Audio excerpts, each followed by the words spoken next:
Levez la main ceux qui ont déjà eu un cours d'attention à l'école. Un vrai cours, quoi. D'accord, même pas un. Donc c'est exactement voilà, ce à quoi je m'attendais. Bah, moi non plus, j'ai pas eu de cours d'attention sur attention. Et c'est un peu étrange parce qu'en fait, on peut traverser son système scolaire en se faisant régulièrement engueuler. C'est-à-dire, trop distrait. Ça arrive ça sur les bulletins, hein. C'est comme ça qu'on entend parler d'attention à l'école. Mais sans qu'on nous explique jamais ce que c'est que l'attention et comment il faut faire pour être attentif. Je comprends qu'on puisse se faire engueuler parce qu'on a fait une erreur dans une dictée, parce qu'on est censé avoir appris l'orthographe, les déclinaisons et autres. Table de multiplication, on est censé les avoir appris, donc quand on fait une erreur, ok, c'est normal. Mais l'attention, on ne nous apprend jamais à faire attention. Donc pourquoi est-ce qu'on se fera engueuler parce qu'on n'est pas attentif? Et ben donc, moi je pense qu'il faut absolument un programme d'éducation de l'attention. L'attention est le mécanisme cérébral qui permet de sélectionner une information et de la traiter. Il existe plusieurs modèles de compréhension de ces mécanismes.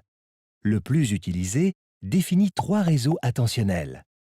Le premier est le réseau d'alerte.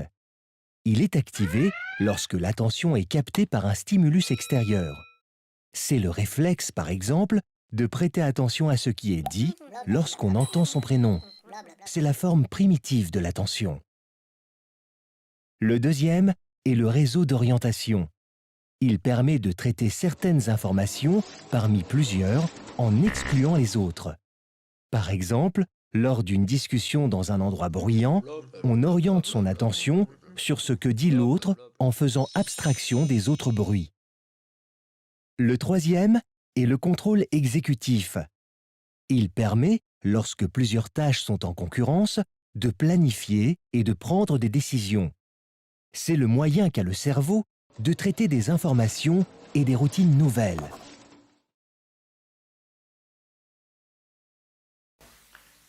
Donc l'attention, disons que dans le cadre de l'apprentissage, l'attention elle va être nécessaire parce que c'est elle qui va permettre vraiment d'engager le cerveau. Par exemple, dans une tâche de lecture, on voit très bien qu'un cerveau qui est attentif, il va mettre en jeu des zones impliquées dans la compréhension, dans la mémorisation. Il va traiter plus longtemps aussi l'information. Alors que un cerveau qui est inattentif, lui, il va à peine être effleuré. En fait, il va juste prendre connaissance du fait qu'il y avait un texte, par exemple, sous les yeux. C'est ce qui se passe quand on lit un texte en étant un peu distrait. On voit bien qu'il y a quelque chose. On n'est pas aveugle. Mais tout le mécanisme de compréhension, d'apprentissage, il n'a pas lieu quand on n'est pas attentif. Enfin, on a comparé en laboratoire, dans une expérience que je ne vous décris pas parce qu'elle n'a pas d'intérêt ici, mais la réponse du cerveau à l'apparition d'un mot sur un écran dans le cadre d'une phrase, donc c'est des mots qui se suivent, qui forment des phrases, selon qu'on lit avec attention, qu'on a une consigne de lecture attentive ou une situation de lecture plutôt distraite. Alors ça donne le cerveau qui donc montre le cerveau, vous le voyez, en fait ce que vous voyez c'est l'hémisphère gauche, c'est-à-dire que là, voilà, c'est comme si vous me voyez comme ça. L'hémisphère gauche est l'hémisphère dominant pour le langage chez la plupart des gens. Et vous allez voir en fait, ou plutôt je vais naviguer dans ce petit film avec vous, donc ça se passe assez vite. Il y a des couleurs, rouge égale activation des neurones, donc c'est des neurones qui se mettent à s'activer. Bleu c'est plutôt une désactivation, puis vert rien.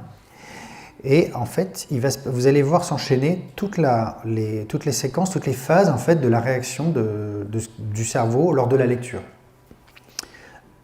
Donc, attentif à gauche, inattentif à droite, sauf si je me suis trompé et que j'ai inversé. Ben non, c'est marqué en haut. Donc, nous y voilà. Toc. Voilà. Donc, que se passe-t-il? On va décrypter ce film. L'ensemble dure une demi-seconde. Donc la durée totale du film, c'est une demi-seconde en temps réel. C'est court, hein, une demi-seconde, talac. Vous avez au départ donc l'apparition du mot à l'écran, que voici. Tout de suite, la partie arrière du cerveau, c'est là où vous avez le cortex visuel. Le cortex visuel, c'est des neurones dont le boulot, c'est d'analyser l'information qui arrive aux yeux. Donc vous voyez là, hop, on a une petite activation au départ qui va donc progressivement envahir tout le cortex visuel, qui sert juste à analyser le fait que sur l'écran, il se passe des choses, il est apparu quelque chose, des traits, que ces traits forment des lettres, que les lettres ensemble forment un mot, Donc vous avez ça. Donc on est au niveau de l'analyse visuelle. Et là, surprise, surprise, eh bien, on n'a quasiment aucune différence entre les deux conditions.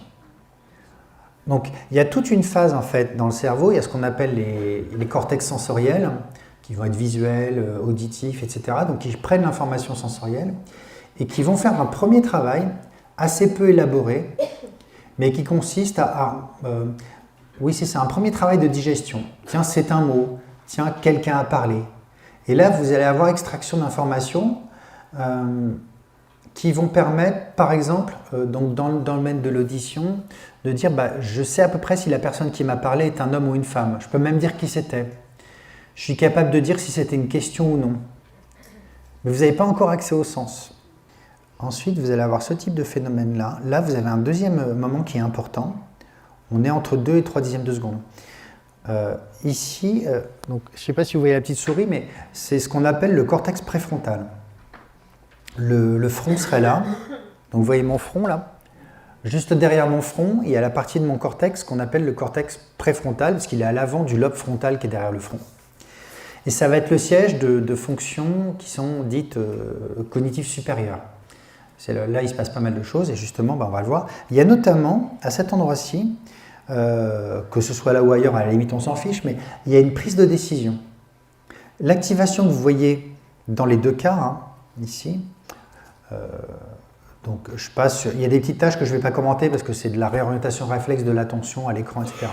Mais celle-ci m'intéresse parce que celle-ci, là, coincée dans cette espèce de boudin, vous avez une prise de décision qui est est-ce que c'est important ou non? Est-ce que je dois y faire attention ou non? C'est important, je prends, ou c'est pas important, je laisse. Mais il y a cette prise de décision. Et cette prise de décision, je pense que je reviendrai là-dessus, elle est essentielle parce que vous voyez qu'on voit déjà se profiler les conditions idéales pour la concentration. Ça va être des conditions qui mettent le cerveau dans une situation où la prise de décision, c'est important, ce n'est pas important, est très facile à prendre. Là, on est entre 2 et 3 dixièmes de seconde. En 2 ou 3 dixièmes de seconde, il faut qu'il y ait une décision par le cerveau qui est c'est important, c'est pas important. Donc là, on est à 2 dixièmes de seconde, 3 dixièmes de seconde. Ensuite, on voit déjà qu'il y a une petite différence, c'est-à-dire qu'il y a plus d'activité au niveau du cortex visuel. Et puis après, voilà, là, on est vers 4-5 dixièmes de seconde. Là, par contre, là, on va voir une grosse différence. Dans le cas de la lecture attentive, vous avez toute une partie du lobe frontal qui va s'activer, enfin lobe frontal et autres, pas seulement le lobe frontal, qui ne va pas du tout s'activer dans les conditions de lecture inattentive. Et là, vous êtes sur les zones que je montre là, avec la petite souris, sont en fait des zones qui vont intervenir dans au moins 2 processus essentiels pour la lecture et la compréhension d'un texte, qui vont être l'accès au sens. Donc, qu'est-ce que c'est? Il y avait le mot voiture. Qu'est-ce que c'est qu'une voiture? Ce n'est pas juste un ensemble de lettres, c'est le mot voiture qui fait référence à tout un univers sémantique. Et deuxième composante, ce qu'on appelle la mémoire de travail verbal. Alors, la mémoire de travail verbal, c'est ce qu'on a en tête à un moment donné. C'est-à-dire quand vous lisez un texte, quand vous lisez une phrase, quand vous arrivez vers la fin de la phrase, vous avez encore un certain souvenir du début de la phrase. Vous avez encore les premiers mots de la phrase qui sont en tête, et c'est ça qui permet de comprendre la phrase. Ce n'est pas juste des mots isolés les uns après les autres, il y a tout un ensemble, il y a un passé en fait.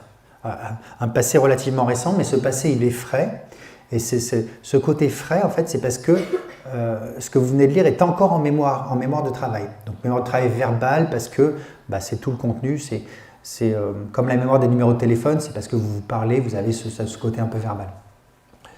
Si vous n'avez pas ça, vous n'avez pas possibilité d'avoir accès au sens de la phrase. Et donc ça va être possible uniquement avec l'attention. Et c'est pour ça que souvent on demande à un élève inattentif, dont on a senti qu'il était distrait, qu'est-ce que je viens de dire? Et souvent il n'est pas capable de le redire, ou il n'est pas capable de réexpliquer, parce que justement il n'avait pas mis en jeu ces mécanismes-là. Donc vous voyez que là, l'attention, en fait, dans cette situation qui est relativement simple, et qui encore une fois a un parallèle dans l'écoute attentive, elle va jouer un rôle absolument essentiel pour la compréhension. Mais compréhension, mémorisation. Je vous propose maintenant un petit exercice. Il va apparaître à l'écran une série de formes et je vous demande de compter le nombre d'étoiles jaunes que vous voyez. De la même manière, comptez le nombre de croix rouges qui vont apparaître à l'écran. Vous aurez donc deux nombres distincts. Un pour le nombre d'étoiles jaunes que vous verrez à l'écran et un pour les croix rouges qui vont apparaître. Cette tâche était difficile car vous aviez à compter deux choses différentes et je continuais à vous parler pendant que vous étiez en train de le faire. C'est un exemple d'attention partagée. Voici tout ce qui est apparu à l'écran. Il y avait 15 étoiles jaunes, 13 croix rouges ainsi qu'un smiley.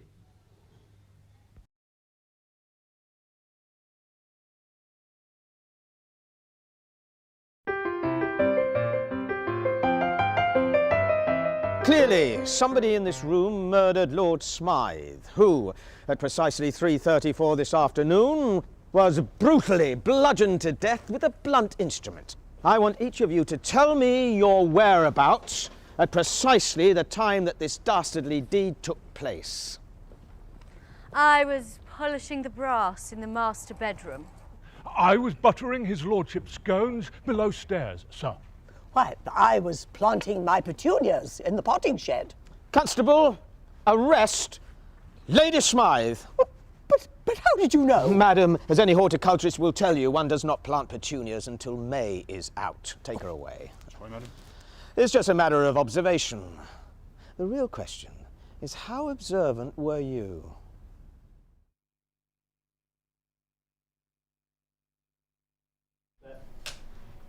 And action. Clearly, somebody in this room murdered Lord Smythe, who, at precisely 3:34 this afternoon, was brutally bludgeoned to death with a blunt instrument. I want each of you to tell me your whereabouts at precisely the time that this dastardly deed took place. I was polishing the brass in the master bedroom. I was buttering his lordship's scones below stairs, sir. Why, I was planting my petunias in the potting shed. Constable!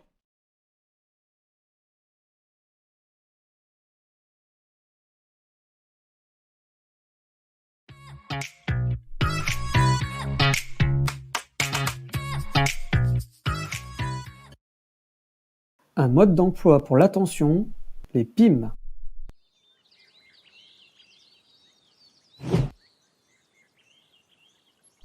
L'attention exige un contact, une connexion indispensable.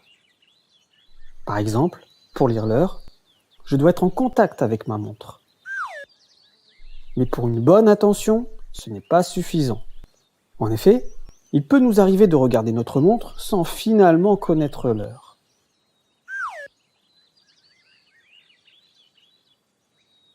Il faut donc un contact, mais un contact actif. Pour une bonne concentration, le cerveau a besoin d'une perception, je fais attention à quoi, d'une intention, je cherche à faire quoi, et d'une manière d'agir, je fais attention à bien faire quoi. On parle ainsi d'un PIM.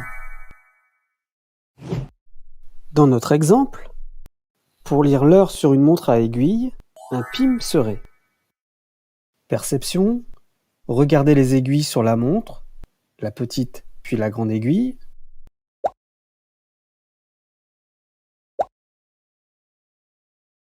Intention, avoir lu l'heure correctement. Manière d'agir, prononcer dans sa tête l'heure associée à la petite aiguille, puis les minutes associées à la grande aiguille. 10h, 12 minutes. Un PIM pourrait donc être un mode d'emploi pour se concentrer sur une tâche. Un moyen simple pour le retenir est de l'associer avec les doigts de la main. P, pouce, I, index, M, majeur. Bien entendu, il ne s'agit pas de créer un PIM pour toutes les tâches de tous les jours, mais il nous arrive malgré tout de commettre des erreurs par distraction ou par fatigue, ou parce que nous voulons aller trop vite ou faire deux choses en même temps. Ce genre de mode d'emploi peut être utile pour reprogrammer son attention. Et c'est pour ça que l'attention, vous savez, on parlait avant de l'or noir, je crois que c'est le pétrole, l'or bleu, c'est l'eau, l'or jaune, bah c'est l'or. Il y a l'or invisible en fait. L'or invisible, ce serait l'attention. C'est vraiment la ressource la plus convoitée à l'heure actuelle et probablement pour encore longtemps.